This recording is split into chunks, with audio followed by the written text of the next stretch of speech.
Today's conference is about making art for our communities. They need us. They are dispirited and broken, and in some places downright ugly. They need beauty and whimsy, shapes that will embrace them, scoop them, lift them up.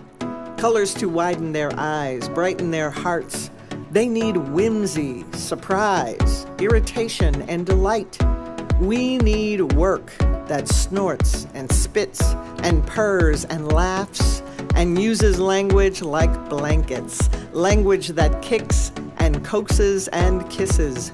We need art all over the place, unexpected, unexplained, ordinary, orbital, organic.